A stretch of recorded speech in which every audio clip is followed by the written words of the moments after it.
দৈনিক বাংলাদেশ মিডিয়া।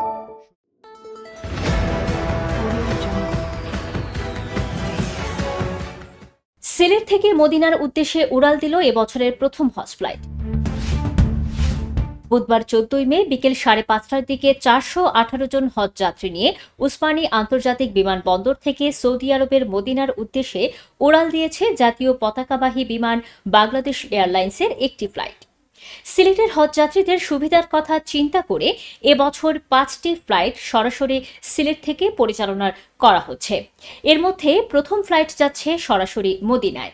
বাকি 4টি ফ্লাইট 23, 25, 26 ও 29 মে সিলেট জেদ্দা রুটে পরিচালিত হবে। বোয়িং 777-300 এই ফ্লাইটের ধারণ ক্ষমতা হচ্ছে 419 জন। ফ্লাইটটা ফুল যাচ্ছে ইনশাল্লাহ, এবং সিলেট থেকে সরাসরি মদিনা যাবে। সিলেট থেকে আর বাকি যে কটা ফ্লাইট যাবে, আরও 4টা ফ্লাইট উই আর এক্সপেক্টিং যে সিলেট থেকে সব ওই 4টা ফ্লাইট জেদ্দাতে যাবে। আমাদের ফ্লাইটের অভিজ্ঞতাটা খুব ভালো। আজকের ফ্লাইটটা প্রথম ফ্লাইট, তো আমরা চেষ্টা করেছি সবাইকে নিয়ে সমন্বিতভাবে যথাসাধ্য চেষ্টা করেছি সবাইকে সাহায্য করার, সহযোগিতা করার, এবং সহযোগিতার মাধ্যমে ওনাদের দোয়া লাভের, ওনারা যেন আমাদেরকে দোয়ায় রাখেন। এটা অবশ্যই একটা ভালো উদ্যোগ, যেহেতু সিলেট একটা আন্তর্জাতিক বিমানবন্দর এবং এখান থেকে প্রতি বছর প্রচুর হজযাত্রী মক্কা মদিনায় যান। সুতরাং এখান থেকে যে সরাসরি যে বিমানের ব্যবস্থা করা হয়েছে, এটার জন্য আমরা সাধুবাদ জানাচ্ছি। হজে যাচ্ছি, আলহামদুলিল্লাহ রাব্বিল আলামিন, হ্যাপি ইনশাআল্লাহ, খুশি আনন্দিত। এটা খুবই প্রশংসনীয় এবং আমাদের আমি বলবো যে এটা আমাদের সৌভাগ্য।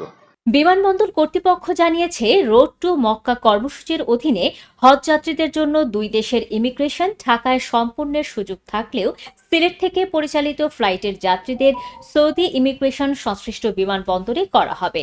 এছাড়াও সিলেটের অনেক প্রবাসী এবার হজে যাচ্ছেন বলে জানান তারা। বিমানবন্দর কর্তৃপক্ষ জানিয়েছে, রোড টু মক্কা কর্মসূচির অধীনে হজ যাত্রীদের জন্য দুই দেশের ইমিগ্রেশন ঢাকায় সম্পূর্ণের সুযোগ থাকলেও সিলেট থেকে পরিচালিত ফ্লাইটের যাত্রীদের সৌদি ইমিগ্রেশন সংশ্লিষ্ট বিমানবন্দরে করা হবে। এছাড়াও সিলেটের অনেক প্রবাসী এবার হজে যাচ্ছেন বলে জানান তারা।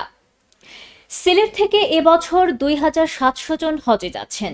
তাদের মধ্যে 2090 জন সিলেট থেকে বিমানের ফ্লাইটে এবং অন্যরা যাবেন ঢাকা থেকে। এতক্ষণ শুনছিলেন দৈনিক বাংলাদেশ মিডিয়া সংবাদ। সাথে ছিলাম আমি জান্নাতুল নাজনীন আশা।